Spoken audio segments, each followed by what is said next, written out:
Hello guys, welcome back to my channel. कैसे हैं आप लोग? आई होप आप लोग बहुत अच्छे होंगे। तो आज मैं आपके साथ शेयर करने वाली हूँ अपनी वट सावित्री पूजन का वीडियो। कुछ रीज़न की वजह से मैं बाहर पूजा करने नहीं गई थी। मैंने घर पे ही गमले में वट वृक्ष को लगा करके ही पूजा करी थी। तो मैंने सबसे पहले सारी सामग्री इकट्ठा कर ली पूजा के लिए, और मैंने पहले खुद का श्रृंगार किया। फिर उसके बाद मैं पूजा के लिए रेडी हो चुकी थी। अब मैं पूजा करूँगी। मैंने सबसे पहले गौर का दीपक जलाया और वट वृक्ष जल अर्पण किया, और जल अर्पण करने के बाद मैंने पुष्प अर्पण किए। पुष्प अर्पण करने के बाद मैंने आइपन लगाया वट वृक्ष में, और फिर कलावे को मैंने चढ़ाया। मैंने गौर में दीपक जलाया। गौर में दीपक जलाने के बाद उसमें भी पुष्प और जल अर्पण किया, और फिर उसके बाद मैं उसमें भोग लगाऊंगी, धूप दिखाऊंगी। धूप दिखाने के बाद मैंने भगवान जी का भोग लगाया, पूड़ी और बरगद अर्पण किए उसमें, और आम खरबूजा आपके यहाँ क्या चढ़ता है? मेरे यहाँ पूड़ी बनती हैं, चने भिगोए जाते हैं और आम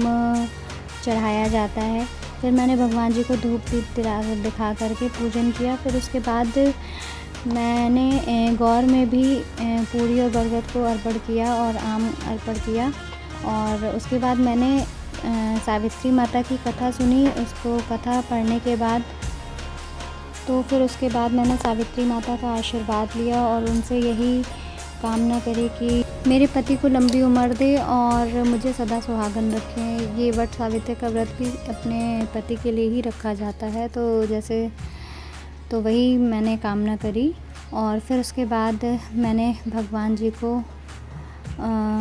माला अर्पण किया। कच्चे सूत की माला अर्पण करी जाती है, और मैंने भी और ख़ुद भी पहनी जाती, तो मैंने अपने लिए बनाई थी, गौर माता के लिए और वट वृक्ष में चढ़ाने के लिए बनाई थी। फिर मैंने आरती करी, सावित्री माता की आरती करी और पूजन किया, माता रानी का आशीर्वाद लिया। फिर उसके बाद अब मैं फेरी लगाऊंगी। मैंने कच्चा सूत को वट वृक्ष में लपेट लिया। अब मैं वट वृक्ष की फेरी लगाऊंगी। तो किसके यहाँ चने से भी फेरी लगती है बताइएगा मुझे।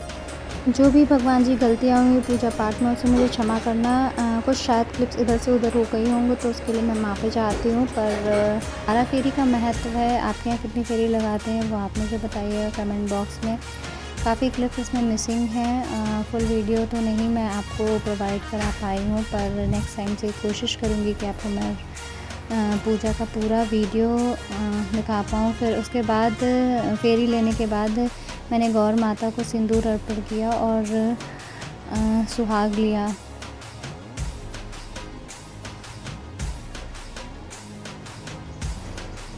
हे माता रानी, मुझे सदा सुहागन रखना और मेरे परिवार को खुश रखना और स्वस्थ रखना। फिर माता रानी से आशीर्वाद लिया, और मैंने कोछा ले लिया था, माला भी पहन ली।